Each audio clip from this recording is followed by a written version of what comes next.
Hello, I'm Derek Smalls, and you're watching, or listening, or both, to Rock Shop Live with Eric Broadbent. He's the Bent Broad. You're watching Rock Shop Live, brought to you by Stewart Travel Guitars. See the incredible stowaway travel guitar at stewartguitars.com. Microphones for Rock Shop Live are provided by Rode Microphones. Now, for Music Gear Network, here's your host, guitarist Eric Broadbent.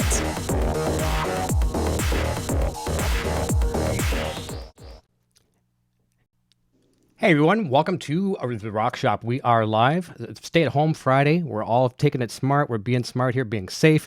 And speaking of staying home and being safe, you know, one of the things I turn to, at least to kind of pass my stir craziness time when I'm not working, is binge watching TV. Watch the Ozark, all three seasons of that show. We really enjoyed it. But I'm telling you, there's nothing hotter on television right now, arguably, than Better Call Saul.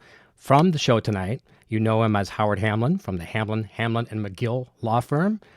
Mr. Patrick Fabian, how are you? Hey, man, I'm great. Thanks for having me on. I appreciate it. This is fun, and we had a great conversation. Yes, we did half of a show yesterday, I think, almost. That was a lot of fun. We did, as a matter of fact. We should have just recorded that and then played it, and we could have had drinks and watched it go by. I know. And you were so kind for it to me as well, too, because every once in a while I try to get some show IDs from some of my guests. And I was playing some YYZ on guitar for you yesterday, and then when you did the show ID, because we're going to be talking about some Rush tonight. That's what made this all happen. But when you did the show ID, I was still plugged into my Helix, and my sound card was using Helix, and I couldn't get the thing. So I had your face, I just did not have the audio. So thanks for being so kind and redoing it for me as well, too. Absolutely. Well, dude, I was totally impressed with the fact that you can just pull up Rush on your guitar and start playing it. I mean, that's what happens when you practice, isn't it? Thank you. I appreciate that. Yeah, I was going to do a video for you, but as I told you yesterday, I'd slipped and fallen and kind of hurt my wrist. So I was a little bit weak, but I pulled it off somewhat. So not too bad. But just want to let people know that are viewing here tonight. We'll be jumping over to the chat quite a few times saying hi. And if you're not caught up to season 5, we're up to season 5, episode 9 so far. Episode 10 will air, which is the season finale next Monday. So just caution to the wind here for spoilers. We're not going to be really talking about anything that's that is not common knowledge, but just giving you that spoiler warning just in case. But also, I just want to talk to you before we jump into the show. How is everything at home with the wife and daughters? Is everyone doing good and safe and everything? Yeah, we're sheltering safe here in Los Angeles.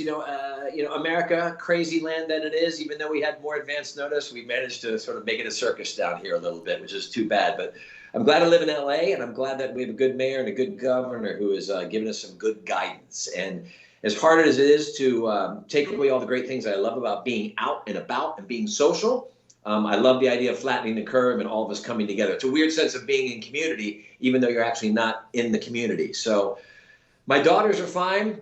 They're a lot louder than I remembered when you're around them for every minute of the day. 7 and 9 is everything is very important when you're 7 and 9. Sure. Very loud.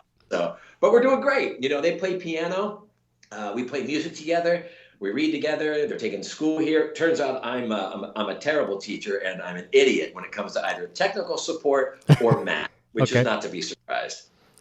Math for me as well too. It's horrible. Like what's really embarrassing. So your daughters are younger. My son's 14, and even when he was bringing math home at the age of 10, 12, I was embarrassed to help it. I have to tell the teacher, I'm sorry, I can't figure that out, and I felt so bad. I mean, come on, isn't that why we have phones? Wasn't that the whole point of this stuff? I think so. I really do. But it is what it is. I sucked at grade school. I was good in English, but everything else I failed by the wayside. Right. The creative, the fantasy, let's read. Yeah. The imagination. Yeah. Me too. I was always great with that. I just could not lock on to the other stuff. So now that we're forced to sort of help my kids get educated, I'm like, I tell you what, let's start off with the Beatles' second album. That's where we're going to start. Okay. We'll get into some Stones by week 3, Perfect. It's perfect. Let's go say hi to a few people real quick because people are gonna start filling in here, and I might gonna get a chance to say hi to absolutely. Yeah, we got Bearded Blues dude here. He's a major Better Call Saul fan. DKM 1971 looking forward to the show. Rob Groden is here looking forward to this. Mark Taylor. Let me see. Rob Groden saying something about the best season so far. I think that was him. R. Paris is here. Bucket full of balls. I always say that if you're gonna have some balls, gotta have a bucket full of them. My beautiful better half, Sandra Lee, she goes by Butterfly and Ladybug Show. She'll be sharing a lot of your links throughout the program to website, IMDb, Facebook, Instagram, all that kind of cool stuff. Fantastic. And speaking of IMD, we're going to talk about that resume in a second too. We could dedicate a show just to that. Scott Roos is here. Eamon Wise, and let me see if I can get Guitar Man 45. Brad Miller is here as well too. So I will leave off there, and let's talk about this for a second. That resume that you have is absolutely amazing. I know you've had a long career, TV and film and everything of the nature, but I know a lot of people want to know what it felt like getting that call for Better Call Saul, to make that call. How did that call come about, and how did the gig come about, and what were where are you at in your mindset when that came through? Yeah, it's funny. As you mentioned my resume, I've sort of been, as we like to say gently, passed around town for the last couple of decades. So I've worked on a lot of different things. And I've worked with Xena, the Warrior Princess, Angela Lansbury, or Murder, She Wrote, the Olsen Twins, Saved by the Bell, Jennifer Aniston, Jennifer Love Hewitt. So I've done a whole bunch of different things, Will and Grace. So by the time this job came up, the short answer is this: I auditioned for it, like I've done everything else. I've gotten the call, I got the sides, I got my acting suit on, I showed up early, I did what I thought was good, and I waited for the phone to ring and pretended like I wasn't waiting for the phone. Right. Yeah, in this particular case, I didn't have any expectations of this whatsoever. This was Better Call Saul. It was the prequel to Breaking Bad. Mm-hmm. Literally the week before, I had lost a job on a show here in the States called Dog with a Blog, which was on ABC Family Network, where I believe the dog was #1 on the call sheet. And I was unable to get that job. So when the audition for Better Call Saul came around, I thought, well, if I can't, work with a dog, I'm probably not going to get this job. But, and this is how my active brain thinks, the casting directors, Sharon Bialy and Sherry Thomas, also cast The Walking Dead. And I thought, Walking Dead was probably in season 3 or 4 at that point. And I thought, well, I haven't seen these casting directors in a while, and maybe, just maybe, I could get like a 3-episode arc on The Walking Dead, and I'll get eaten by a zombie. That was my goal. And as it turned out, the audition was good. There was a tape made, and it got in front of the eyes of Vince Gilligan and Peter Gould. And they called up about 3 weeks later and said they'd like to test me. And it's one of those things where you just go, really? Like you go in wanting the job, and then they want you, and you're like, really? What's wrong with you? And I just still felt that no matter what, they were going to offer it to like a movie star or somebody really famous. And so I went in blessedly, I think, not jacked up. Mm-hmm. I was able to be loose in my audition, and I think that helped. And then I got nervous after I got the job, because then I was just convinced I was going to lose it every time I had a scene. So you think you did okay in the, as you would say, in the Hamlin interview? In the Hamlin interview, yeah. Well, you know what? Here's the thing. For any other aspiring actors out there, and I think for any job interview, you can only be who you are and bring what you bring. That's it. And to think for what they want on the other side of the table is kind of a fool's errand anyways. You may have the job or not have the job as soon as you walk in the door. So I always think of auditioning as an actor as being, you're going to show these group of people that you know how to act. That's it. You're letting them show that you can be relied on to be an actor. Now, if you're the answer to the question they have, that's great. But you're not the answer. Even if you're a really good actor, it doesn't mean you're the answer to the question that they have in this particular moment. And trying to go away from auditions where you've nailed it and you don't get the job, or you go in, you're not that good, and you get the job, is the mental thing. You're like, what did I do? What can I do? So, in this case, it turned out I was lucky that whatever question Peter Gould and Vince Gilligan had in their brains about who is Howard Hamlin, I was at least enough of the answer that I got the go. Well, I honestly, you look at these, we'll talk about Walking Dead for a second. You look at Negan, right? And there's all these actors that audition for the role of Negan. And a lot of them you think, okay, that wouldn't have worked. And some you think, oh, that would work, but he was never even a candidate for Negan. I honestly can't think of a person, I can't think of another person playing Howard's role. I think for me, another example, Iron Man, Tony Stark. Robert Downey Jr. I cannot think of another Iron Man. It just wouldn't work. So I think that, I'm sure the cast will agree, and you've made friends with a lot of the cast. We'll talk about that too. But I think Patrick does Howard like nobody else could. I appreciate that. I think that's one. I've got about 10 other actors who are my age and look like me in Los Angeles who will totally disagree with you on that. And two, I think it's one of those things like, so I was pretty much the answer to get me in the door to start work on the show. And at that point, I think there becomes a symbiosis, right? The writers start writing to your strengths, and these writers are so good. It's a roadmap for me to get compliments, is what it is. I just do what they give me on the page, which is beautifully written, and then people walk up to me in the street and say, "Man, you're so good as Howard." And I think those poor writers, they don't get to get that feedback like that. But as we keep going in the seasons, I think they begin writing towards my strengths, right? They see what I can do, or they give me something to do and I'm able to do that. And so then that expands what they can do with it. So I think, I'll take the compliment. Thank you. And I'm glad I got the shot to do it. That's for sure. Well, I know the fans are happy as well, too. But let's focus on the writers for a second. And when you mentioned earlier, too, I'm really glad you mentioned Sharon Bialy, because I'm a geek when it comes to, it's TV that I really, really like. I focus on the key grips. I focus on the writers, the showrunners, but the casting directors, there's a few people. There's so many important people in a production, of course, but the casting directors and the people who do the scoring are like absolute geniuses. I mean, they're a major character in themselves. And Sharon, of course, working on both franchises, Breaking Bad, Better Call Saul, and over in The Walking Dead.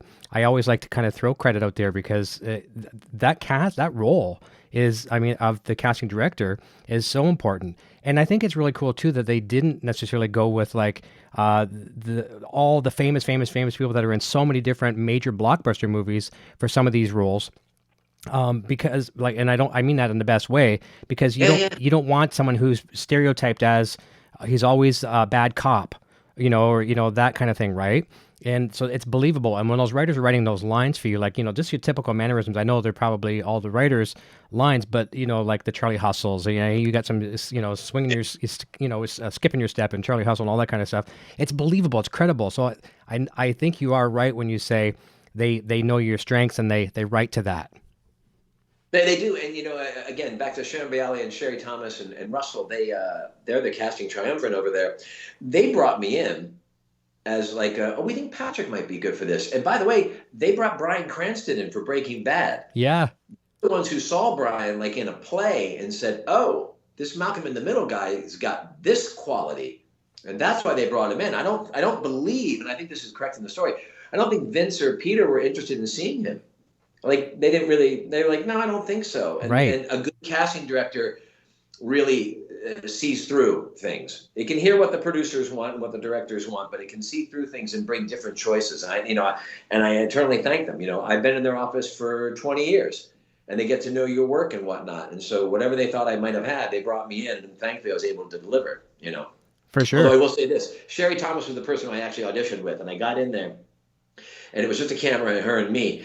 And so we're talking, and she gives me this note, and she says, by the way, they like it real, so let's do it. So I do the scene, and it's one of those moments as an actor where you're on a freight train and you are not doing it real. I'm doing it through the back of the camera in some amphitheater, in some Greek drama that I've invented in my head. And I'm practically shouting. Now, as an adult and as an actor who's been doing this for 20 years, and there's only one other person in the room, you would think I would have said, let's stop. Can we start again? But no, I'm outside of myself screaming, stop. And I couldn't. I finished the audition and she looks at me, God love her. And she goes, okay, well, we have that. Again, they like it real. And after 27 years of auditioning, my little lizard actor brain was able to hear, you didn't take her note. So I sort of threw everything away. I tried to keep it real, and that's what got me the job. So it's always a crooked line wherever you get there. But, had it not been those casting directors doing the job that they do, I wouldn't be here with you right now. Oh, that's fantastic. That's a great story. Yeah, I have mad respect for them. And it's funny, too, like some things that almost didn't happen in other productions, like Walking Dead. I know you're probably a fan of that, obviously working with some of the people that you do. But way back, and I don't know if Sharon was the casting director back at the time, like during the pilot back in season 1 and further in. I'm not sure where she came in, but a strange twist that almost happened. So that's back when Frank Darabont started. He was the showrunner and kind of the co-founder, whatever, or founder. They already had, they basically had Shane's character picked, and they had a different guy for Rick. And I forget his name. I think his name's Thomas something. He played in The Mist. He was the male star in The Mist. Do you remember that movie? The Mist. I can't remember who that is though. I want to say Thomas something, and I forget his name. But Frank was friends with all of those, a lot of the cast in Walking Dead, like Melissa McBride, obviously Laurie Holden, who played Andrea, right? And who else? I forget his other name too. But it was in the movie as well too. But they ended up trying a scene. I think it was possibly at Frank's garage, and had Shane. It was a car scene basically where Shane and Rick are having some fries, whatever, and before the big accident happened. And they brought Andy Lincoln in just to try it, and he nailed it, and he became the Rick. He almost wasn't Rick. Right? How about that? It's a strange crooked line when you get there. Rarely is it somebody's on the page said, "Oh, this is who I envisioned the role for," and they write it for it. I mean, I think that's rare. And then they talk about breaks and overnight success. I'm sure Andrew Lincoln actually has a long line of auditioning and going through stuff and being parts and doing that, because we all do. I like to always joke, like, we all got out of college. I'm on the wrong side of 50, as they say. So I hear you. When I got out of college and we were in Hollywood, all of us wanted to be Brad Pitt, but it turns out the job was taken, and it was done very well, and still is being done very well by Brad Pitt. So the rest of us have to go like, well, who are you? And you just have to, work your magic until you get a shot, really. Exactly. And thanks to a loyal viewer from Mr. Hellstorm, says Thomas Jane. So I was right on Thomas. I forgot his last name. Oh, right. Yeah, he's great. Yeah, he's a great actor. And everything and Boogie Nights. Yep, exactly. Well, so we spent a little bit of time talking about Walking Dead, and also a little bit touched on Breaking Bad. I'm assuming in this franchise, long before you got that call in the audition, were you a big fan of Breaking Bad? Here's the dirty secret. I had not seen an episode of it when I got the job. Hey, that's not the first time I've heard that, because one of my guests goes over when I did Walking Dead, that show, I had Vincent M. Ward, who was one of the prison crew in season 3, and he got the call onto The Walking Dead. He'd never heard of the show. And I thought he was pulling my leg. So you hadn't watched it? Yeah, and the reason was my wife was pregnant, I think, maybe 8-9 months with our first child, and when we watched the pilot of Breaking Bad, and I remember her turning to me on the couch and going, "Yeah, I'm not into this." And so I was like, "Oh, okay, cool." And then the baby comes and your life changes. For those of you who have children, you know how that happens. And we just sort of missed the first season. We saw a lot of Super Y and Clifford the Big Red Dog, which I could talk about extensively. And then we had a second kid, like 2 years later, 18 months later. So I never got to see it. I saw all the billboards, but I never saw a single episode, even after all the Emmys and everything else. And I would see these billboards on Sunset Boulevard, and I knew Say My Name, and I saw the hazmat suits, but I still... I had 2 kids under the age of 5. Not a kid show to watch. I was trying to work myself, doing other stuff. So your time gets limited, and so does your sleep. So then I get the job, and then my wife and I start staying up and watching it. And honestly, I'm glad I hadn't seen it beforehand, because like I was talking about before, I didn't feel any pressure, because I figured, 1, I wasn't going to get the job, but 2, I hadn't really seen how great Breaking Bad was. So I didn't have any of those actor nerves of like, oh my God, oh my God, oh my God, going into it. Of course, as soon as I started watching it, I was like, oh my God, oh my God, oh my God. So I was convinced I was going to get fired on my first day. But, here's the thing. The ironic thing is, like, we didn't watch it while we were raising kids in the beginning. But now our kids are like, 4 and 5. And we start binging Breaking Bad and staying up till 2 and 3 in the morning. Yeah. Of course, it would stop. We're like, oh, another one. One more. Our kids are getting up at 5. We're like, what are we doing? Yeah. We're crazy. Yeah, the binge watching thing can be very, very. I don't do that too often. I did that when I discovered Walking Dead. I got into it and I binged it, and then you just do that one more, and I did the same thing last 2 weeks. I watched all of the Ozarks and 3 seasons in about a week, and then you're let down. And we're going to talk about that later on too, because after next Monday, this coming Monday, that's it for the season. We do have another season coming, thank goodness. And we'll talk about some delays that can possibly work into that as well too, but. It's what do you do now? It's just like, okay, well, I have nothing else to do on Monday nights now. And then you try to find something else. And for you guys, it's about being friends all the time. You're done for a whole season. And I know you guys get together a lot quicker than what we would see you. You're together months before the season starts.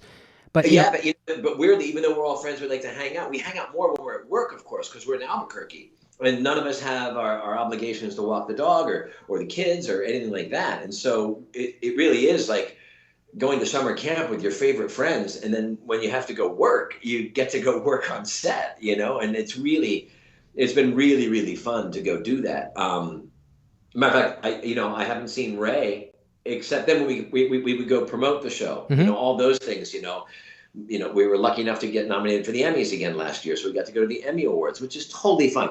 It's all unicorns and ice cream and doesn't mean anything, but it's so much fun to go to.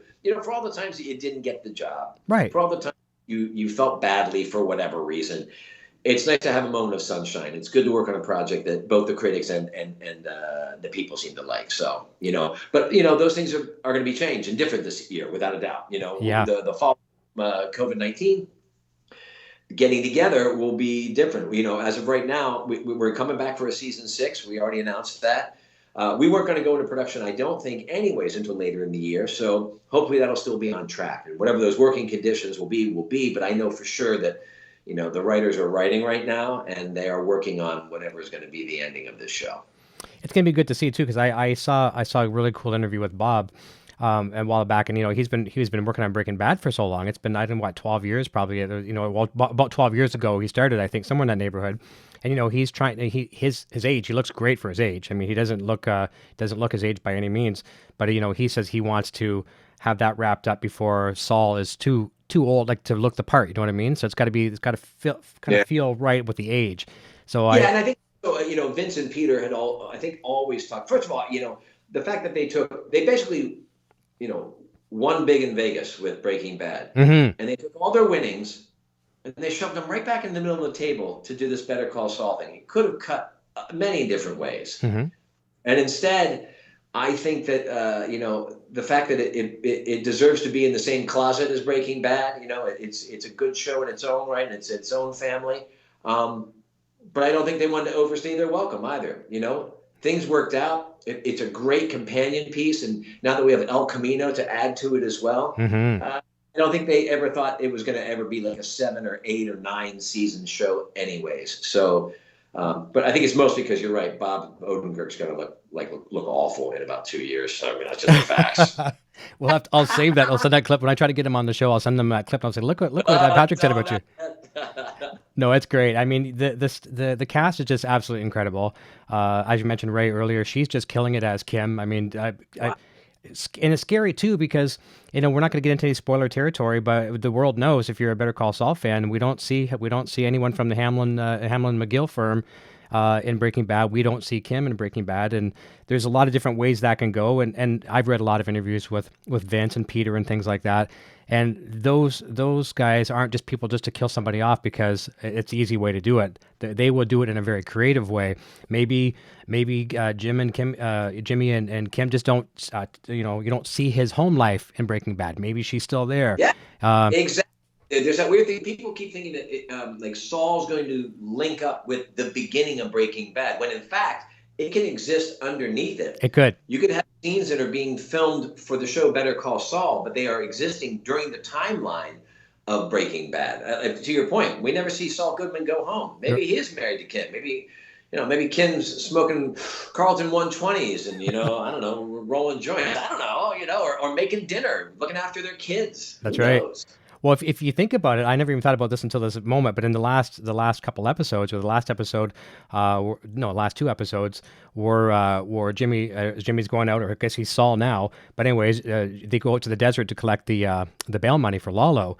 And, he went through some serious trauma out there, like basically almost a war zone. And we won't go into too many details for people that haven't seen it, but post-traumatic stress, I mean, it was horrible. And he came home and, Kim was cool with it. Well, no, I shouldn't say that. She wasn't cool with it, but she accepted it.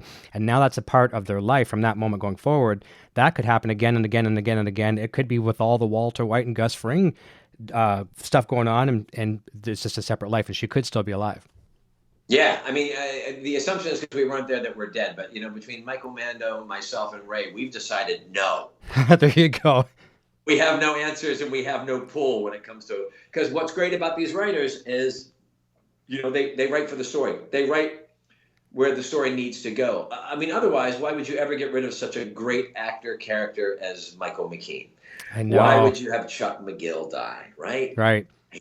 So powerful, added such a layer, but I think that they weren't even sure what was going to go on with that character. I'm sure they only thought it was going to be a couple of episodes. But then they got those two together, and the chemistry that was going on, and then their ideas, and I think, it ate up the entire second season almost, and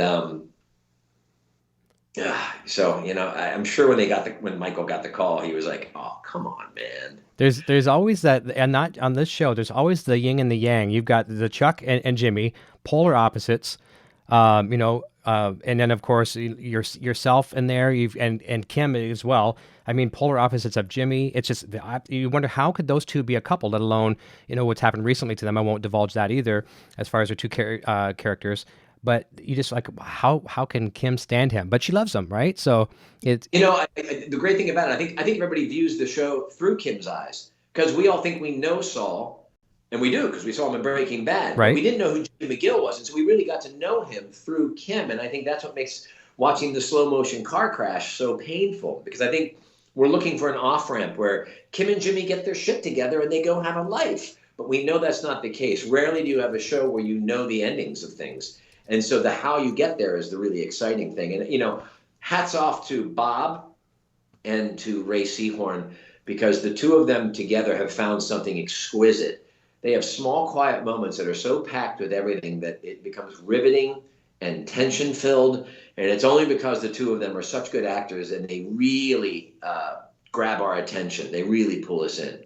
They do. And I found with the last season, I was like, I somehow skipped season 4 at one time. I binge watched everything, and then I realized I missed most of season 4. So I went back and rewatched it all, and I'm really glad I did, because there's really important things there.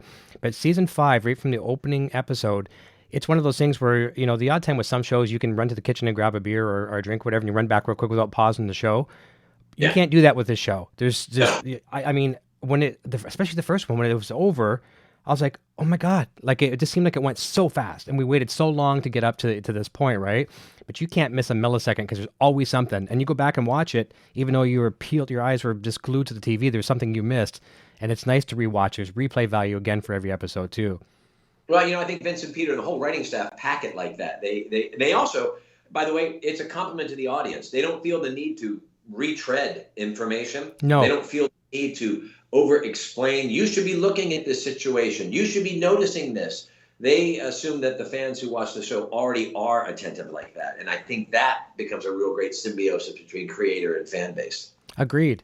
And going back to what you said a little while ago, when you talked about not knowing much about the show, about Breaking Bad, and that when you went in for the audition for Howard, I think that's really cool, because that's sometimes like, maybe I'll bring a musical guest on my show, and sometimes they don't know their catalog, so they'll listen to the artist talk, and they're like, they'll say, oh, that's cool, so I'm gonna go back and look at their back catalog, and then they do, and then they're thrilled, right? So you kind of did that, and you also didn't have, as you said, the pressure to kind of fit into the cog in the wheel of the Breaking Bad universe. You went in just to play whatever you thought you had in your mind. You got it, so that worked out very, very well. But going back now and looking at some of those characters, like I made a note just so I didn't forget some of them. Some of the people that were so vital, important to that Breaking Bad franchise, now you're working with them, sometimes not exactly in every scene, or sometimes not even at all, but a lot of cases you're somehow involved, and you're on the set a lot of times when you're not even on the scene as well. But, Giancarlo Esposito as Gus Fring, Jonathan Banks, I mean, I'm sure everyone loves him on set as Mike.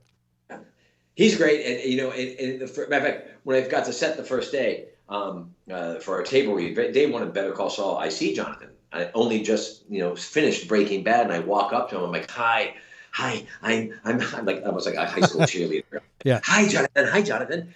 I'm like, hey, dude, I just saw Breaking Bad. I can't believe they fucking shot Mike. Yeah. And he goes, I know. Worst day of life. You do that perfect. Well, I've been knowing him for like 5 years now. Yeah. But I get to watch him work. I get to watch Giancarlo work. We visit each other on set when we're not working.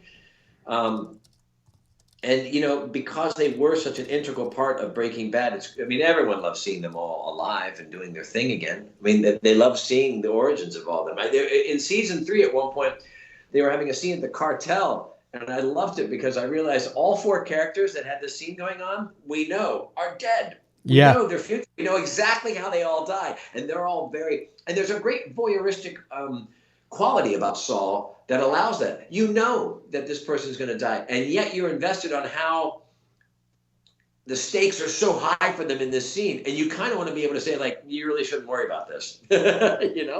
It's hilarious. And it's so funny you talking about Jonathan, the wardrobe. I know he was probably just beside himself when Jimmy and Mike get to the gas station outside of the desert there, whatever, 7-Eleven type of a guest, whatever. And the wardrobe they put him in. Oh my goodness, it was hell. And then he's doing a prop photo, whatever, for promo for AMC, whatever. And he's shooting the bird, and it just. Oh yeah. Yeah, sandals. Yeah, he's great. He's a one of a kind. Talk about a guy who's been all around, up and down, seen it all. I know. He's just worked steady, and he's been playing Mike Emmertrout now for like over a decade. I know, right? Yeah, it's a long time. And he said, I've died so many times in so many films. I'd like to see if you took a total of tally of actors, men or women, and who have died in the most films. I bet you he'd be in the top 10 of actors worldwide that have died in film. Absolutely. I'd love to just get a death reel of him, right? Yeah, that'd be something else. One of our regular friends here, Bobby Lopez, and now I know the answer to this because you told me this off camera yesterday, but he says, does Patrick play guitar at all? Maybe tell us a little bit about your musical background that you shared with me yesterday.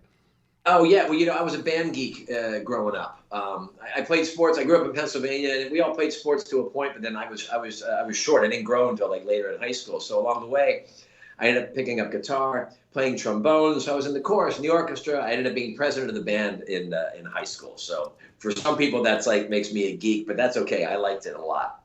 It stirred all my creative juices and everything else. So I was in the musicals and I played a little bit of guitar, a little bit of piano and stuff like that. But then I got up on stage, I'm like a big old narcissist. I just let my instruments fall by the wayside because I was like, hey, look at me instead. So unfortunately, I kept my beautiful gold-plated Bach F attachment trombone for about 10 years, but then I wasn't playing it. I didn't play it for about 5.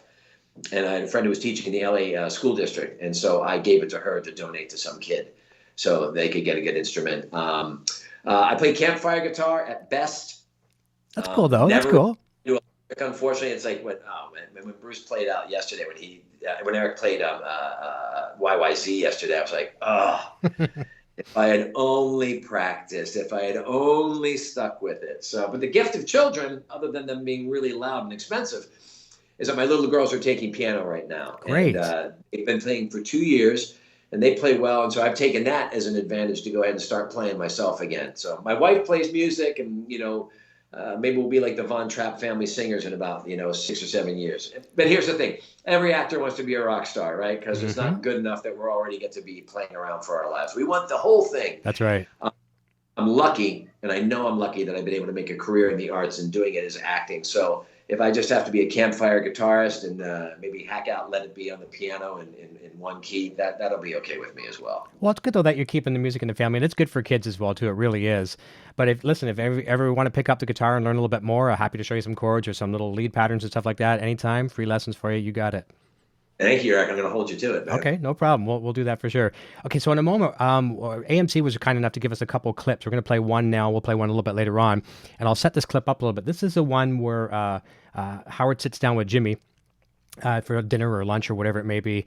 And it's really funny because for the longest time, Howard, really looked down on Jimmy as a lawyer, just like a hustler and blah, blah, blah. Didn't really give him any credit. Definitely was not worthy of the Hamlin Hamlin McGill position, at least. But so in this clip, after we come back, I want you to kind of share with us why that Howard's now getting in the mindset of like, what's this Saul guy all about, right? So we'll play that clip now. You won't see it, but you'll hear it. The audience will see and hear it, and then we'll get your take, or a Howard's take, or as a fan's take as yourself. Why you think he's showing interest in him. So let's give that one a play right now. So, Saul Goodman. Am I allowed to call you Jimmy? Saul Goodman is my professional name, but my friends still call me Jimmy. You can too. Well, tell me about Saul Goodman. What do you mean? Well, what I mean is, if he's not Jimmy McGill, who is he? What's he about? Well, Saul Goodman is, he's the last line of defense for the little guy. Are you getting sold down the river? He's a life raft. Are you getting stepped on? He's a sharp stick. You got Goliath on your back. Saul's the guy with the slingshot. He's a righter of wrongs. He's a friend to the friendless. That's Saul Goodman. Wow. Couldn't Jimmy McGill do all that? Maybe he could, but Saul Goodman is. Okay, so what's the change of heart? Well, first of all, it's funny after all this time, like everybody saying, like, when's he going to be Saul Goodman? When's he going to be Saul Goodman? We got that a lot in season 1 and 2. It's funny when I listened to that scene, when I saw it again, I was like, oh, right. This is everything out in the open. We're just calling him Saul now. Like, That's right. There's no hiding anything. Change of heart. And here's my argument point on this. I don't think Howard's had a change of heart. I think Howard, from the beginning, has always felt paternal towards Jimmy, has wanted to give him a job, got him a job at Davis and Maine. I was set up as the fall guy in the beginning. Then we realized Chuck was really behind a lot of that. Then I got him the job at Davis and Maine. And then, Chuck exits the stage. And then Jimmy and I last season processed Chuck's exit in completely different ways. And Howard breaks himself down, rolls his sleeves up, gets to therapy, figures out how to put that behind him or how to put it in the universe as he moves forward. And moving forward, he no longer has to be encumbered by Chuck or Chuck's memory.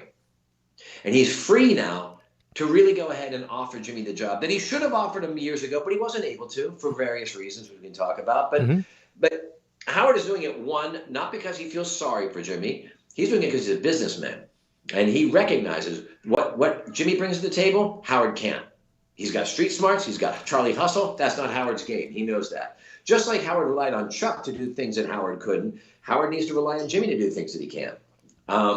And I think there's also that paternalistic feeling all the way back in season 1 when I had to tell him that he wasn't going to have a job at HHM.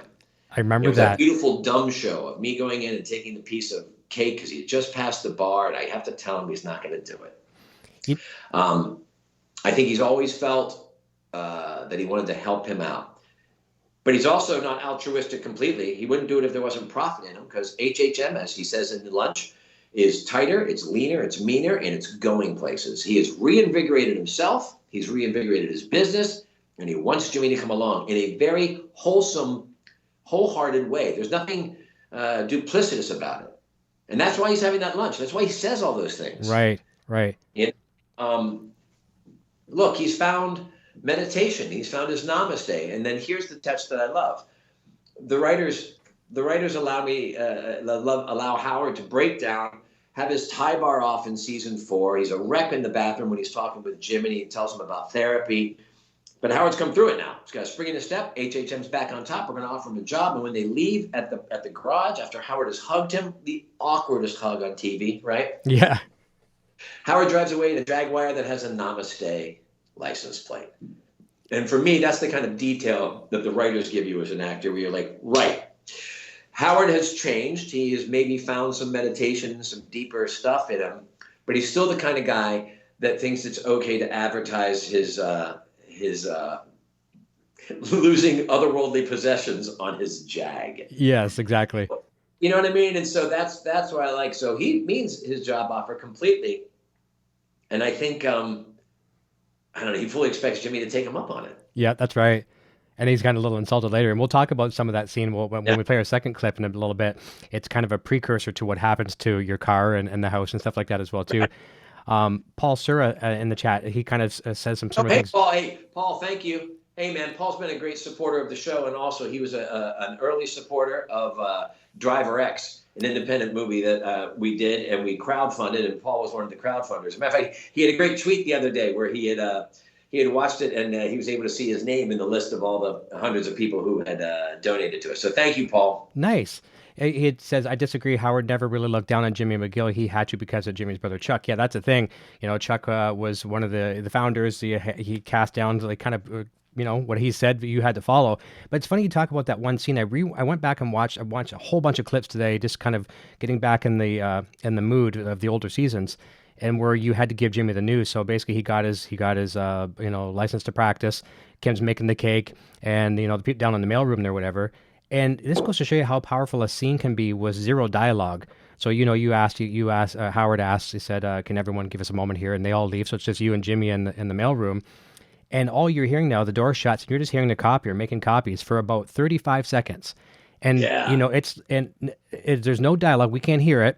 And then, so, thanks, Jimmy, for your understanding, whatever. Do you want the door open or shut? And you walk out. I never thought about this, and this was not anything I put on the itinerary, but I'm glad we talked about this scene. Did you guys just have okay, let's just talk, let's have some discussion? Did you recite lines, or how did that scene play out? Completely scripted.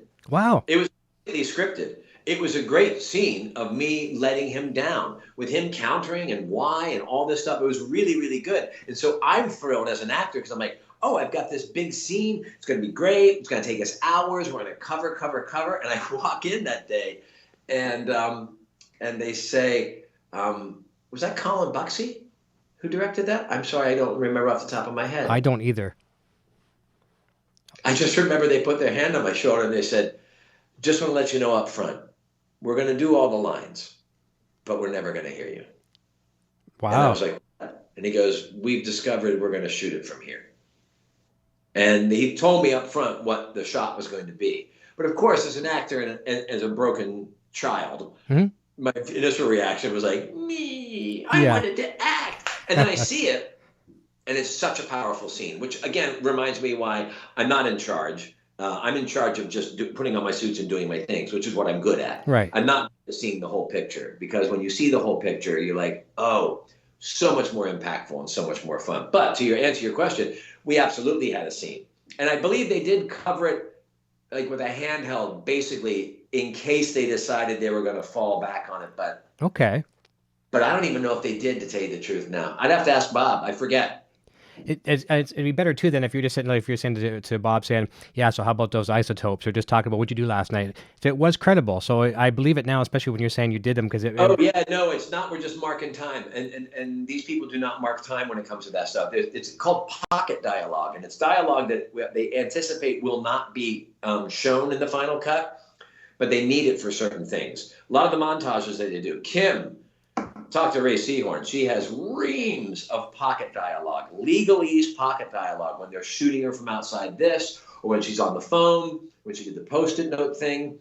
So you'll get that stuff, and you'll get that stuff a lot of times the night before, because all of a sudden they realize, oh, he needs to be speaking. And they'll type it up and do their thing, and then you'll get like 2 pages of monologues of you on the phone discussing lawyer stuff, and all that lawyer stuff is completely vetted to make sure it's right. Because if you're going to shoot it, you can't assume it's not going to be there. You have to assume it might be there. And if it's there and we've said something either wrong or legally incorrect, they would be loath to have that go out on airwaves. So they obviously have legal correspondents and people like that, obviously, to bounce ideas off, see if it's correct, it's right jargon, all that kind of stuff. They always do. I think Gordon Smith's one of our co-executive producers, a writer and director as well. I think his sister is a lawyer, and I think initially they would run all their stuff through her.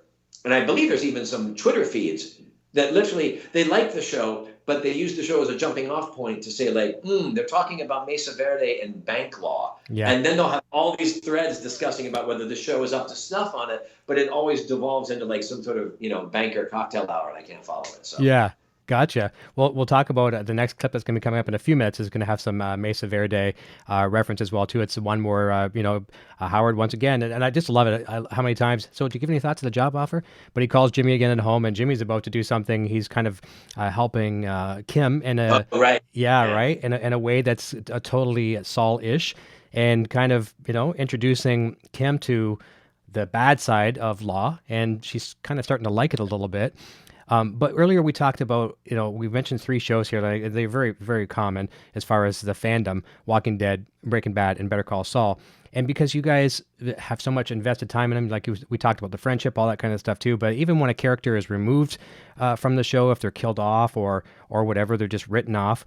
You guys are very invested as fans. Where would you consider yourself on a scale of 1 to 10? And just as yourself, not of necessarily of your character, just of the show and the franchise. On a scale of 1 to 10, where would you put yourself, a Better Call Saul fan? Oh, as a fan, come on, I'm a homer, man. I'm a 10. And awesome. And I'll tell you a couple of things that go through this. One, even if I wasn't in the show, I would be watching the show. Right, I would be absolutely watching this show. It's so cinematic. Marshall Adams is such a great DP. Every department is good. Jennifer Bryan does the costumes, the writing staff. But soup to nuts, what I like to do is when I sit down and watch it like a fan on Monday nights at 10 o'clock, I get the scripts and I read them. And like a stupid narcissistic actor, I leave, where's my lines? And what's going to happen to Howard? More importantly, it's like, is there a gun in Howard's head in this episode? Ray Seahorn and I used to do that in seasons 1 and 2. We would race through the script and then text one another and be like, not dead. But then we shoot the show. And we shot the show about a year ago. So obviously I'm very familiar with what I did. But even though I visit set, I've only read the script once. So the stuff that's going on, I know anecdotally, but I haven't really seen it. I haven't really witnessed it. So on Monday nights, when I sit down to watch it, two things occur. One, whenever I come on the screen, I go, holy shit, I get to be in this show. I'm thrilled that I get to be in the show. And then two, I'm always amazed how much is going on out in the desert. I'm like, what's this? I'm in a nice lawyer show that has some emotional issues. And there's this whole other part of this show where I don't know what's going on. And so it's thrilling to sort of, like, just last week, to watch the finale of last week's episode with Lalo and Jimmy and Kim. I had read it, but I wasn't visiting, and I hadn't seen that scene. So it hits me with the same emotional wallop that it does for the fans. You know, the Vince Gilligan directed one this year, Bagmen, when they're out in the desert. You know, I got to visit them out there, but I didn't. I wasn't privy to everything that was going on. So all the wonderful nuances, all the details, all the things that we love the show for, I get to eat up just like a fan when it airs on AMC at 9:00 on Monday nights. So it's thrilling for me. Look, I love TV. I love storytelling, and I've been a lot of good things, a lot of terrible things, a lot of middling things. But I mean, mostly the whole deal is, you know, you hope at the end of it all that you're in part of, like, maybe 2 or 3 things that are, like, really solid all the way around, and you feel very proud of, and maybe affect somebody in a really good way. And I think it's okay to say that I think Saul is definitely one of those things. Yeah, I think you're right. That was a bit of torture too for the cast and crews. I read somewhere it's like 125, 126 degrees out there in the heat. Oh yeah, it was awful. Now, and I took some pictures because I went to visit them to show solidarity. But I think Howard lasted. I'll give myself 2.5 hours. Okay, that's more than I could probably stand. Yeah, but all I was doing was drinking all of their water and taking their umbrellas, and finally I realized I had to get out of there. So now let's just hope you didn't grab it. Crazy Bob, out there for them. let's just hope you didn't grab Bob's bottle. No, I know better than to stay away from number one's bottle. That's right. Yeah, because his wasn't exactly. No, the old Waterworld access. I don't want that. No, exactly. I like what they did with that too. I mean, props to the props department. So we were filming scenes right out in the physical desert, and then the scene where Saul, Jimmy, and Mike are staying overnight. It was built on a soundstage, and it looks so perfect. No, it's gorgeous. I mean, look, our art department is parallel. You know, it takes a backseat to no one. It's amazing. You know, and going back to, like, you know, the dig out for Fring. You know, they're making the meth lab, the super lab. That was all, like, on sound stages. It was amazing what they built. It was just crazy, you know. And most of my stuff is in a law office or a hallway at the courthouse, right? Those are already established facilities. So it's always fun for me to go out and see, like, what the big thing is they're doing, you know, for the other half of the show. That's right. And I love some of the stuff what you guys are sharing on your social media. And Thomas, is it Schnauz? Is that how you pronounce his last name? Tom Schnauz, yeah. Okay. He shares great stuff. If you're not following Tom Schnauz on Twitter, you should. He gives, he always alerts you for spoilers, but he gives you a real behind the scenes of what it's like to be the writer director on it, the thought process, and he really shines a well-deserved light on all the unsung heroes, the grips, costume, wardrobe, the DP, all that stuff. That's right. Well, the one that he shared just today or yesterday was the scene where basically, I don't want to say what happens here with Jimmy and Kim in the courthouse. They do something in the courthouse together. And then when the tail end of Bagman, when Jimmy's coming back in with Lalo's $7 million in 2 bags, basically put a wall up and created that as the, where to pay your bail. It was pretty cool. Yeah. It's pretty amazing. You know, and also, you know, there was an episode in, maybe it was episode 7. Howard's calling and checking on Jimmy to ask about maybe that's the next clip. Yeah. I'm checking on the job. Yeah, let's roll that. But, yeah, go ahead. Roll okay, that. Let's roll that, and we'll come back and catch up on it. Here we go.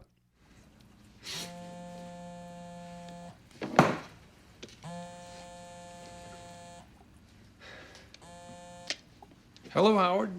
Hi, Jimmy. This a bad time? I'm a bit busy, to be honest, but what's up? Just thinking about you. How you doing? Fine. Glad to hear it. What's up? Just touching base to see if you've had any thoughts on what we talked about.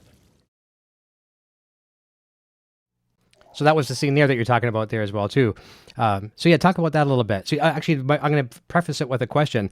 Do you think now possibly that with Howard, really seeing what Jimmy's capable of, or Saul, whichever mindset you want to look at him, we'll say Saul from now on because he's Saul now. Do you think he might use him for some of these unethical wins to put HHM back on the map? First of all, I don't think that Howard operates unethically, but I think that's just his opinion. I'm sure he spent the law. I'm sure he spent stuff in the direction that he wanted it for himself. The most thing about this scene is, and social media reminded me as well, that I have nice feet, that my bare feet. Oh, jeez. About, yes, which I love. Second thing is, that's a great example of stagecraft. HHM's office is a big place. Mm-hmm. Antechamber and a secretary. We've got this beautiful stuff. That was literally cut away. It was probably about 10 by 8. Wow. And they framed it super tight. So Yep. literally an inch on either side, up, down, left, and right of that frame. You'd see it. Soundstage 4 in Albuquerque. You could see all the openings of it. So it's a reminder of like, oh wow. And of course, I walk into because it was going to be an office scene. I love going to my office, right? And so I go in and I'm like, what's this? And they're like, it's all we need. It's all we need. It was more about focusing on my feet, I think, than anything else. But the thing, I don't think Howard was ever thinking of loading his gun with Jimmy as being the guy who he could send off to, be on the other side of the law. I don't think that was the case. I think, if anything, Howard wanted to harness the energy and the chutzpah and the Charlie hustle of Jimmy and show him the light of how you can use this in the HHM way. You know what I mean? I think that's where he wanted it more than anything else. Oh, that's well said. And I won't spoil it, but I love how when the final conflict became between the two of you guys in the courthouse, basically when when you rescinded the offer, basically when Howard rescinded the offer, and Jimmy, he just lets it go. Lets it go. And you know what? I've been asked this a bunch because can we talk about the leading up to that? Right? Yeah. The things that he does. Yep. Right. So bowling balls on my Jaguar. And then, hookers sent to lunch. Oh, I love that. Nice lunch at Fort with Cliff Maine. And Howard knows immediately who this is. Mm-hmm. He's not a dummy. Howard's not stupid. He might be vainglorious and lets other people do his work for him, but he's not the head of HHM because he's an idiot. That's right. And he knows how the world works. And there's nobody that Howard has done anything to that would possibly get that kind of emotional. Bowling balls on your car is not a random thing. It's a targeted, specific thing. And the list of people who would have grievances to act so emotionally is very short in Howard's life. Yeah. He doesn't make enemies. You know what I'm saying? And if he makes enemies, they're the kind of enemies that would try to monetarily hurt him, not something so coarse. So first there's that. Then there's the hookers. And this is why I say, the writers give, I think, Howard credit. So when he sees him in the courthouse, what he doesn't do is go up and accuse him of anything. What he does is offer him a job one more time. And I believe the unwritten scene would have been Jimmy turns to him and goes, you know what? Yes, I would like to do this. And then Howard, I think, would have a scene with him at some point where he would say, I know what you did. Yeah. Let's talk about it. Let's have a moment. Let's talk about it. Let's own our actions, and then we'll move on in his new namaste kind of way. That's what I think he probably would have done. But instead, of course, I set him off. And that's Alison Tatlock's writing. The writing is so good. When I read the scene, I saw what it was supposed to be. And then when we did the scene, you have that feeling as an actor of like, oh, this is really good. Something's going on here. But it isn't until I see the finished product again, where the powerfulness of, Melissa Bernstein shooting it the way she did, the camera trailing my face and Jimmy losing his shit behind me. Yeah. Where you really see him unhinge. And there's that great shot that she flips around and shows the back of him, and he's almost like a puppet. Yep. He's certainly not, but he's not moving in a normal human fashion. Something has possessed him. And that, hats off to Bob being able to wig that out and make that work time and time again. And it wasn't until I saw the scene that I realized the powerfulness of the trigger of Howard saying, I'm sorry you're in pain. I mean, that's what pops it. Oh. It pops so much that we finally, I think the audience maybe feels this as well. Yeah, I'm not sure, but when he says, you killed my brother, we know that's not true. The audience knows that's not true. And so there's that weird thing from all the way back when Jimmy first said, Lord Vader in episode 1 and told the audience through his character that I'm the bad guy. He now, 5 seasons later, gets them to be sympathetic to Howard because he lies. And it's that moment, too, where you're like, oh, am I really feeling sympathy for Howard? Because Jimmy's lying, and we know he's lying. Right. So, but he's not Jimmy, he's Saul. So I think those moments are tasty. And that's why I said, like, a writer's room crafts that moment out. And I think has a better handle on knowing how that moment's going to be, certainly more so than when I read it. And that's just speaking for me. Ray and Bob and other people and other actors have a different process and whatnot. I often have a hard time sort of seeing the whole picture at the end, which is okay. I mean, maybe it means I'm just not supposed to be a director or a writer, which maybe we don't need any more of those in the world. I don't know. Who knows? But that's why I'm also back to like why I love watching the show. So then I see that, and I shot the thing, I read the thing, I know the scene, and then I see it, and I'm like, whoa. So, I mean, that's why I'm a fan of the show, because I'm like, oh, that's even more powerful and different than what I was a part of. Exactly. And again, thanks to Thomas. I think your video froze. Do we still have you there? Uh-oh, hang on a second. We're reconnecting. Got a poor connection. Hopefully we get you back. Okay, there we go. I lost your video for a sec, but we got you back. I think this was Thomas that shared this on Twitter, again, because as you said, he's sharing some great stuff. It was either him or I apologize if I'm not giving the proper credit, but was talking about that scene too, and I think they shot that one first one day because Bob blew out his voice, and there's even a spot where, he's screaming so much, like he even wipes off, I'm assuming, real saliva off his chin. It was amazing, that so much power. Yeah, well, it's funny, Bob... I spent all this time talking about how great Ray Seahorn is, because she is. Mm-hmm. And we've just sort of taken for granted the amazing job that Bob Odenkirk has done by taking that character of Saul Goodman from Breaking Bad and then jumping to the depths of the character study that he's done for Better Call Saul. It's amazing. The empathy that he manages to have in that character, for that character, that allows us to have empathy for him. It's the only reason we're concerned. It's the only reason we have that knot in our stomach. Mm-hmm. If he was just a cardboard bad guy or just an asshole, we wouldn't care. That's right. But we do. Some of the most poignant moments are when we see him trying to play by the rules, trying to do right. And it doesn't work out. You really feel. And as much as we've been waiting, I can't wait till he's Saul. I can't wait till he's Saul. Now that he's there, I think people are a little bit like, be careful what you wish for. That's a great cliche. It applies here. Yeah. Yeah. I mean, because again, the collateral damage, what's going to be left in his wake? Keep in mind, we meet Saul Goodman in Breaking Bad, and the fans know this. First time we meet him, he says, kill Badger. They're standing there over the open grave, and he's like, kill Badger, kill this guy. So that's his first instinct. That's where we get to. So... I don't know, man. Very, very cool. It's gonna be a great ride. Here's a question here from SRV3 Fender says, I've heard the crime rate in Albuquerque has skyrocketed. Is it difficult to film there because of it? Oh, you know what? Look, I live in Los Angeles, and I think in any city you go to, there are parts of town that we know as the parts that you don't go to at night, because parts of town are sketchy. Albuquerque has a big reputation for that. My personal experience is that I've only found the town to be very welcoming. Is there crime there? Sure. Is it like guns in the street and people running up and down and having to shoot them up? Not to my knowledge. Like any city, drugs are prevalent and do definitely have a problem. And, meth is definitely in the Southwest. It's also in Iowa and Oklahoma and Minnesota and Los Angeles. So that's just a devastating thing no matter where it lives. But in terms of Albuquerque, I'll tell you this, when I first got the job, I'm a real Southern California boy at this point, even though I grew up in Pennsylvania. So I love the ocean and the ability to get to the ocean quickly. So when I got my dream job in Albuquerque, I was like, really?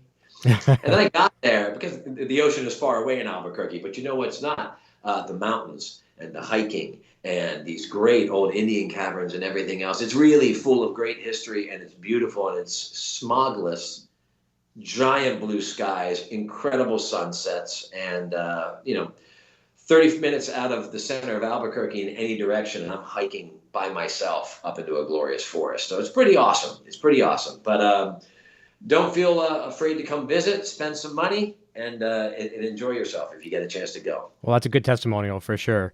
And from your pal there, Paul Sura, he says, this is a nice compliment to you. He says, Patrick, without a doubt, being a main character in Better Call Saul justifies you in the annals of cinematic history, in his opinion.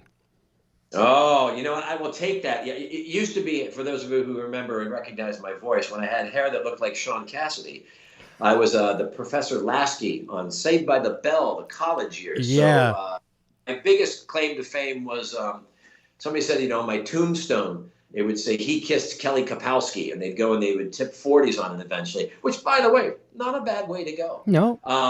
When I got Saul, I think it was after about 3 seasons, I had a friend call me up. He goes, you know what?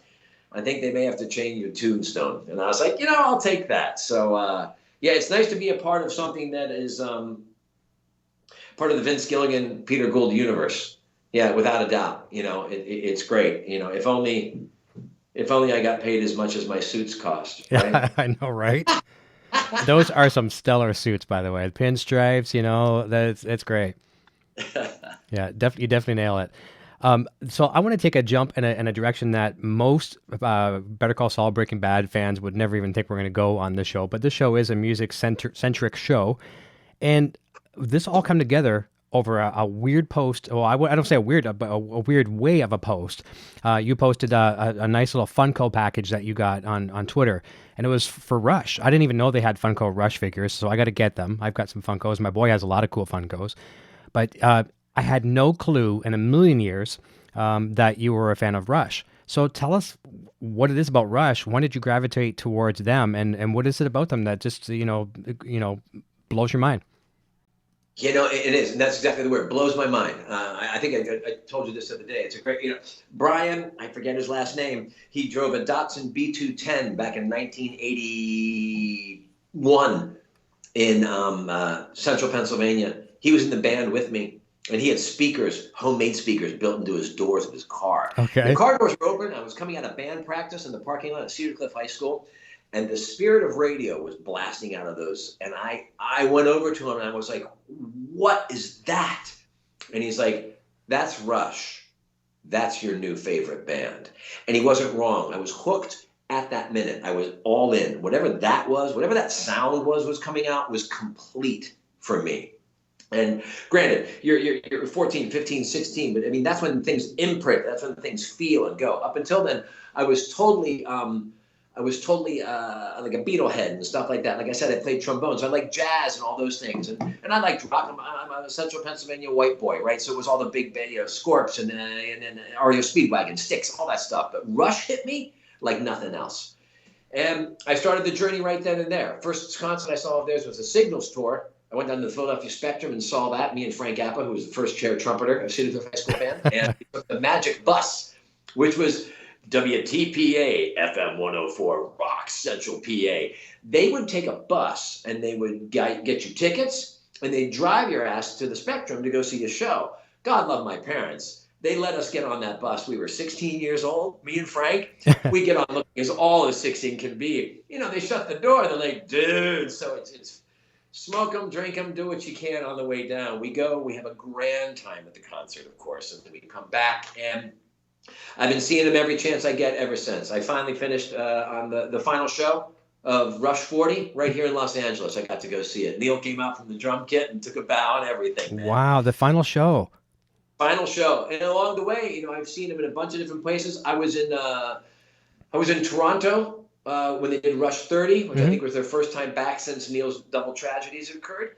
And at the time, I was working on a Disney film. And this is how great Canadians are. I tip my hat to you Canadians right now. So I'm in Toronto. I'm working on a Disney film called Twitches with Tia and Tamara Mowry playing twin witches. I'm playing the evil guy, Thantos. Some of you might know me from that. Yeah.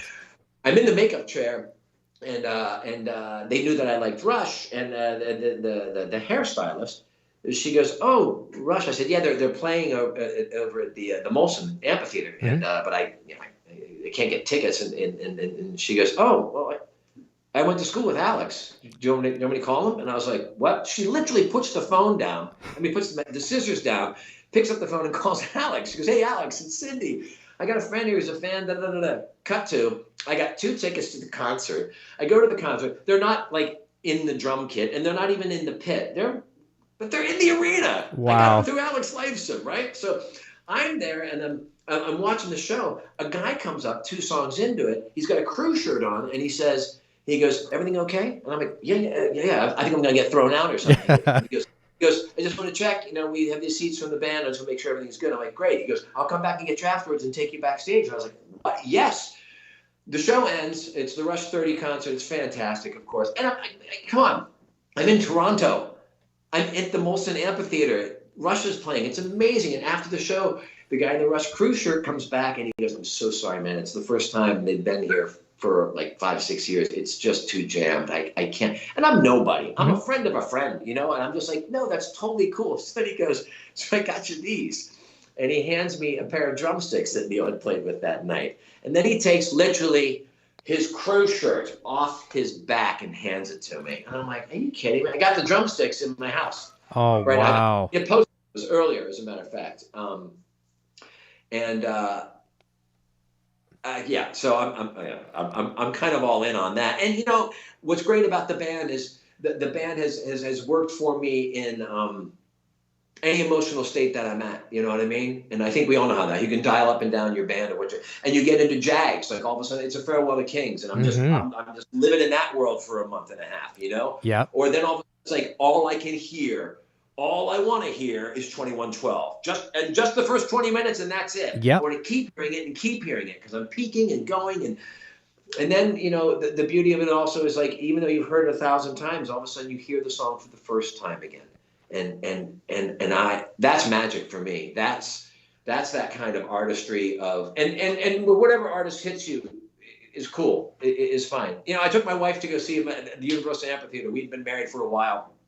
So she'd been subjected to Rush in the car a whole bunch. She knew of them, but she access she than anything else. But she's like, "I'd like to go." So I get tickets to the Universal Amphitheater. I deliberately get tickets on the first rim. Okay. So I get good view, but knowing safe. full well that everyone's going to stand, and if she's down on the floor and everyone's standing around her, she will not have a good time. No. So we get there, and she starts taking video because all she sees, of course, and you all know this, is as soon as the concert starts, everyone stands up and everyone starts going like this, and everyone knows every word and everybody air drums of course. And air guitars, the whole thing. And so she was amazed. She loved the musicianship. She's like, I recognize some of the songs only because she was living with me. But one of the best things, of course, was that at the act break, we go out to the restrooms, and at the Universal Amphitheater, which no longer exists here at the Universal City, they had taped over all of the women's room, and they had cardboard, and it said men's, and they had one women's room open, and there was no line. Oh, there you go. I know what I'd be doing too. Yep. Oh my gosh! And by the way, special shout out to I think her name is Claire. It's This Day in Rush History. Okay. On Twitter, This Day at Rush History. They're the wonderful people who got me the Funko dolls. Oh, fantastic. They've been sharing this stuff too. And we met online because we were fans of Rush together. And they've offered to do outreach before to people that they know who are connected with the band. And, of course, with the passing of Neil. I know. We all mourned and everything else. And, boy, glad to be alive during the run. Glad to have that be a fabric of my life. And there's lots of great music, and I love everything. I love so many different things. It's just the best reason to be alive. But if it comes down to it, life's blood wise, right through here, it's Rush. It hit me here, and here. Yeah. Spirit of radio out of the Datsun B210, and it never left me. Well, what an incredible story. I mean, first of all, working in Canada on a project, on a film, but I don't think there's a better introduction for a citizen outside of Canada, or in your case, United States, coming over to Canada. Welcome to Canada, Rush, Molson Amphitheater, Neil Peart drumsticks. I mean, welcome to Canada. Could it get any better? Welcome to Canada. I became a fan of Toronto immediately, and I've had a chance to work there a number of times, which is really great. And and Vancouver and Calgary and every time I go, there's first of all, there's a reason you guys have the reputation you do, which is well earned. It's a great place to be. It's a friendly, generous place. It's a giving place, and they know how to host an American when they get there. True. Well, we say sorry a lot. I tend to say sorry a lot here as well too. It's a bad habit, but I don't mind getting ridiculed for it. But like someone will say, oh yeah, my tires are getting bald on my car. Oh, sorry, man. Like, why should I say I'm sorry for that? I didn't burn your tires, but I feel sorry about it. I know you're willing to share the burden, though. We appreciate that. Yeah. Well, I kind of say this. I think this is kind of true when it comes to losing Neil there back in early January. That happened just before Winter NAMM. I'm not sure if you know what NAMM is, but NAMM is basically where all the music manufacturers get together, show all the new products, and all the musicians are there demoing the products. And then it's like Guitar Center times 6 million people on Guitar Center on a Saturday. It's like that. But the week before, because NAMM was earlier this year, it was about a week earlier. That's when Neil passed. And I said to some of my guests on the show, I feel like I can attribute it to, I know what I was doing when the Space Shuttle Challenger blew up. And I remember, for some of the people that were around when the man landed on the moon for the first time, or blah, blah, blah, or a Kennedy assassination and things like that. You know what you were doing.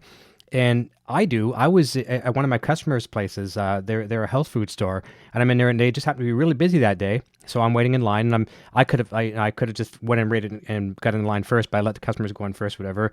And because it was my client, I'm looking at my phone. I'm just scrolling through my phone as I'm waiting, and I saw a tweet from one of my musician friends, Todd Kearns. He plays with Slash and a bunch of other people as well too. And so I'm going through, and he said something like, oh, rest in peace. Or he said, oh, sorry to hear that or something. And I was like, what's going on? And then he tweeted back and said, Neil passed away. And I just felt my body. I felt like all my air just exhale. And I was kind of like, it really, really moved me. So that was my moment where I was. Do you remember where you were when you read the news the first time? My phone blew up. Yeah. That's when I realized how much I talked about Rush, how much I played Rush and all that stuff too. Literally, I got 10 text messages in a row. Boom, boom, boom, boom, boom. And it was all like, RIP, oh my God, how are you doing? What's going on? I love when they're like, how are you doing? I'm fine, I'm alive. But you know what I mean? I get it. But, I pulled over, I was driving. I was like, what? And then I went to 97.1 here in Los Angeles, KLOS. Mm-hmm. I'm sorry, 95.5. And that's still classic rock out here. And, they started talking, and then on the classic rock station on Sirius XM as well. I think that's 29. And they just broke it and started talking, and it's surreal, right? It's surreal when that goes on. It's too young. What was going on? You don't truly know what's going on with somebody, right? It's Mm-hmm. sudden, not for them. It seemed, and then I was just grateful. I was grateful again that I came of age and was allowed to run with them at the same time. So it wasn't like I have to historically dig back and discover Dizzy Gillespie, Mm-hmm. or go back and be like, what was Elvis like? Like, I lived during that time. I grew up with them in that time. And, I faded away and got back together. And I went through life in different states at the concerts and stuff like that. And I got to see him off on the final one as well. That's like, beautiful. oh, which reminds me again, always go see a show. Yes, I never know. It could be the last one. Yeah, just always go. Just always go, because you also know what kind of magic's going to be. Like the alchemy of being able to see, I saw Chris Squire about 6 months before he passed, bassist for Yes and whatnot. Yeah. And then when he was gone, I was like, oh, I'm so glad. I'm so glad. And, to burn so brightly, to be such a well-liked man, right? Such an intelligent man, such an uncompromising man, both in his musical ability and the books that he read. I would always try and read what he had sort of, put out there, reading Ghost Rider and all that stuff. And I don't know, man, it just makes you grateful. It also put in perspective, like, how about I get off the person's ass in front of me when I'm driving? And maybe things are okay. And I know that's a little bit, maybe it's getting older, having kids, blah, blah, blah. It's a cycle of life, but really, life is good, man, and fill it up with music and love, and do not take any day for granted, because everyone's just got 24 hours. And, yeah, I loved also, then Sirius XM puts on a Rush station, which, by the way, we all can do at any moment, right? I can just go ahead and put shuffle on my iPod, and instead there was something great about knowing that I was listening to the same song and the same sequence that everybody was who Yeah. was tuning in. And that was great. And, you know, they really had fun with that for a long time. And I was just reminded sonically what a fabric is woven. And it's astonishing. And there's good bands out there. There's great musicians. And there's people who've sold a lot of records. But I mean, in terms of musicianship and craft, I mean, I admire that. I admire any artist that makes it into a craft and really. It's not like he just was gifted with it. He worked it. He earned it. They all earned it. All three of them. They did. But, They did. you know? I'm not sure who you had for sports heroes growing up. I mean, I wasn't a real sports fan, but I watched hockey and baseball. And I've said this a few times, and it has to deal when it comes to Rush. So as a kid, I liked Joe Montana. I worshiped Joe Montana as a football player. Him and Jerry Rice on the San Francisco 49ers. And when he kind of basically retired in Kansas City, I followed him to Kansas City, bought his jerseys, all that kind of stuff. I like some players on the Detroit Red Wings, like Sergei Fedorov and Steve Yzerman. And people like, I don't like basketball that much, but Michael Jordan's of the world and, you know, people like that.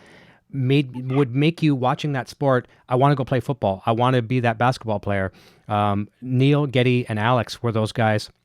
You know, as you said, air drumming. Everybody wanted to be a drummer.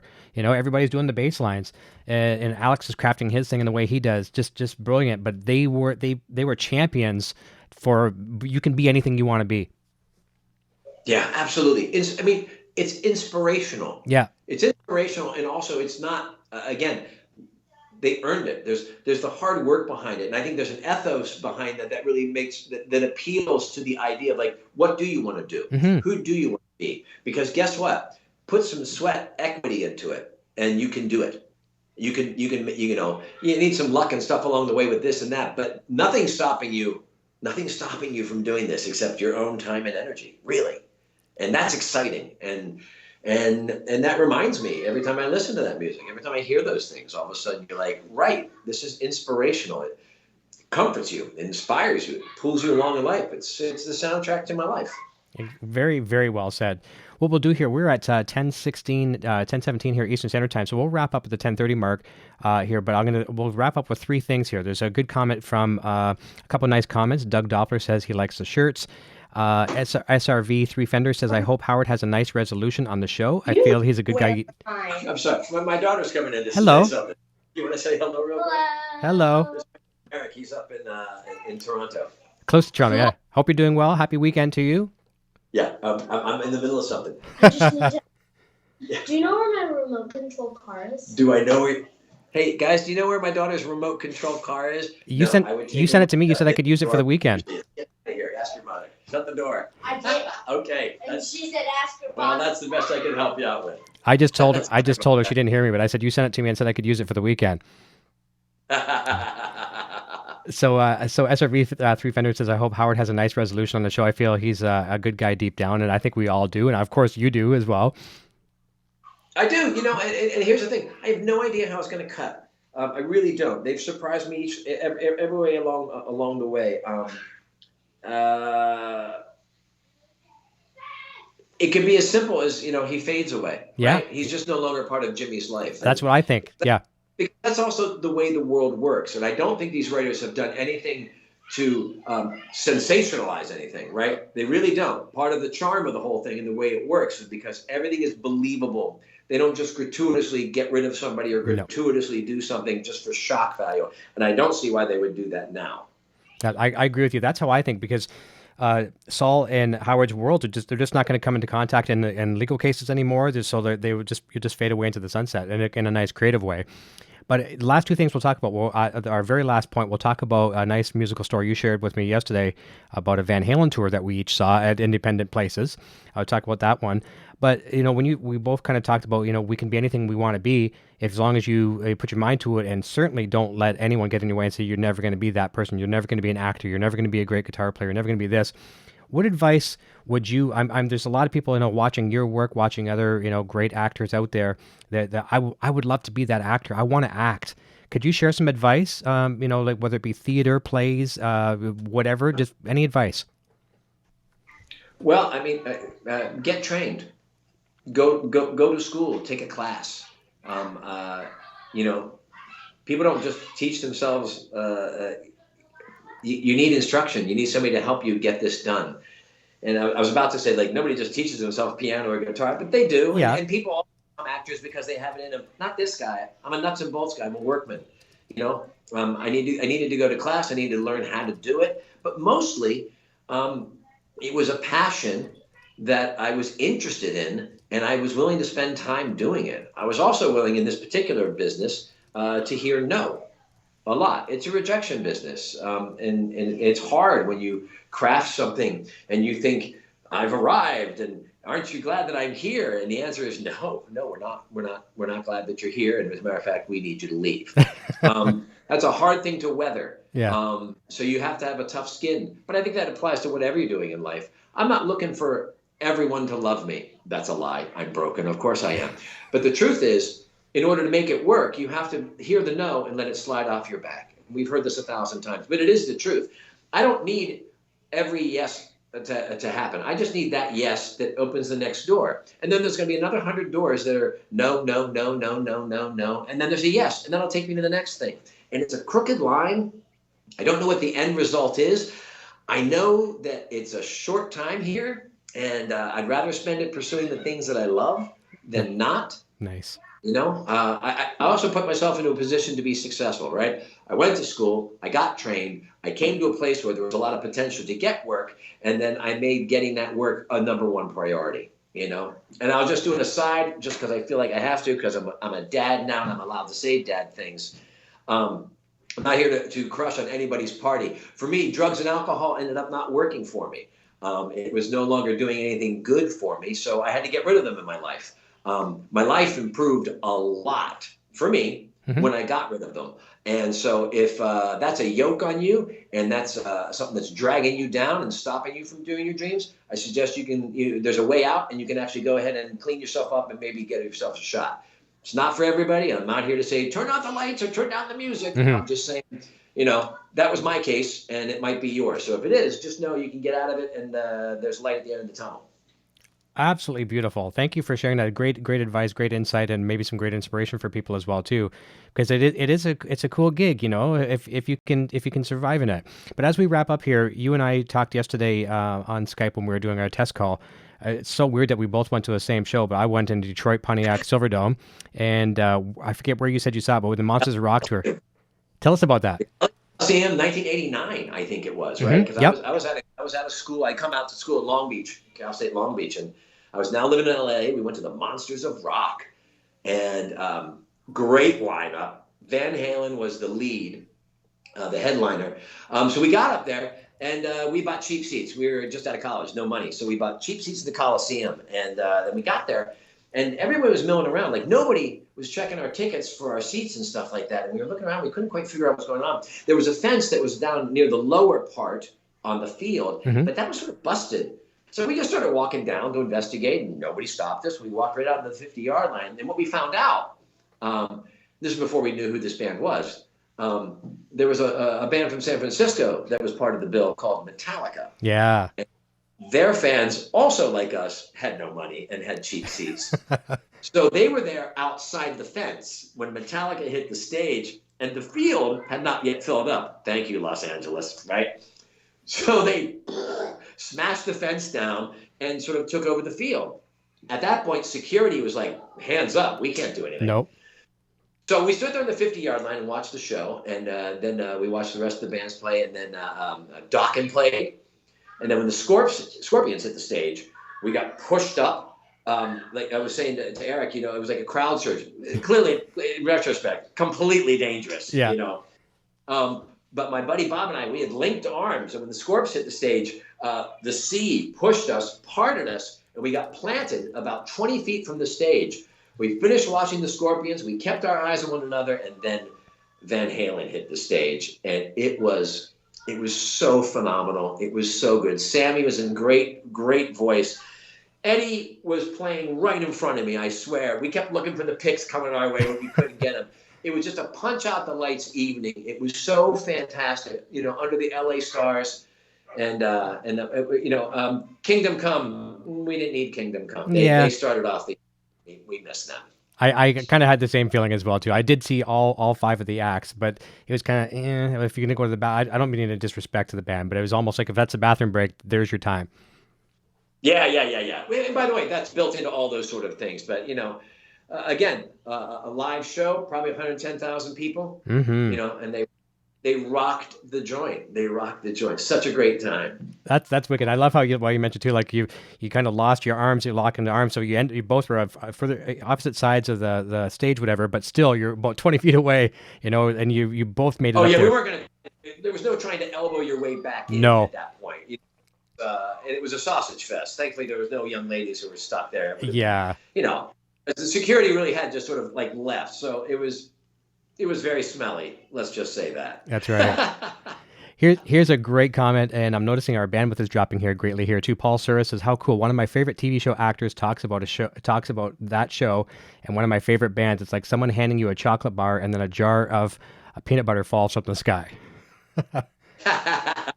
Thanks, man. That's great. I love it.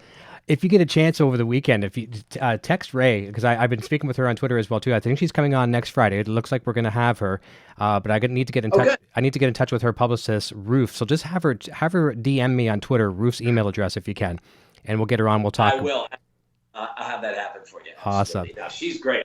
Great. I don't know who her favorite bands are. I'm just making a bet it's not Rush. I'm sure it isn't, and we'll probably won't talk much music next week. And if I find out some of her interests and something like that, music wise, we'll dance on them.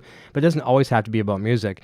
But listen, everybody, Monday night, 9:00 Eastern, I think it is. Better Call Saul season 5 finale. This isn't a spoiler. The network has said it. You're in it, so that's good. We'll see Howard in there. We just don't. Oh, yes. The network did say, as a matter of fact, I just realized, am I so dark? Here, I'll turn on a light real quick. There we are. Maybe that'll help. That's good. Yeah, no problem. It went a little dark. Hey. It was still fine. It was still acceptable for sure. Yeah, no, that's right. I am in the finale. The network did confirm that. And it's funny, I forget. People are like, spoilers, and I'm like, oh, come on, ego. That's right. And they're not saying what happens. I mean, I would hope to see you in the finale. I'd hope to see as many of the characters as possible, and I think we probably will. You know, it's not that it's fan service, but we're all hoping to see our favorites, you know, one more time, because who knows how long it's going to be. But watch that for sure. I'm sure it's going to be great. And I really want to thank you for your time. I mean, especially for our fans here. They love you. I think you're great. I love your work. And just it's nice to just talk music and just be one for 90 minutes. No, absolutely. Eric, thank you so much, man. I really appreciate it. And everybody in Canada, thank you. And everybody else across the states who've been watching the show. Really, really, we all appreciate it so much. Everybody be safe. Shelter well while you can. Exactly. I'll say goodbye to you off the air, and you guys have a great weekend. I know it's still early. It's only 6 o'clock or 6:30, whatever, at home for you there. So you guys got a nice evening ahead of you yet. A little bit later here, but have a good weekend with the girls and lots of fun. And we'll get you back maybe next year sometime, and we'll talk about season 6. That'd be great. Perfect. Thanks, Eric. All right, everyone. We'll see you soon. Be safe. And until next time, thank you so much for watching. Cheers. Hey, you're still here? Eric Jr. here, reminding you to check out our full lineup of quality merch. Available right now in the Broadstash Boutique. Quality products and fast shipping. Visit broadstash.com today. Video production services for Rock Shop Live are provided by Design 39 Media. Visit design39media.com for all your website, photography, and video production needs. Microphones for Rock Shop Live are provided by Rode Microphones.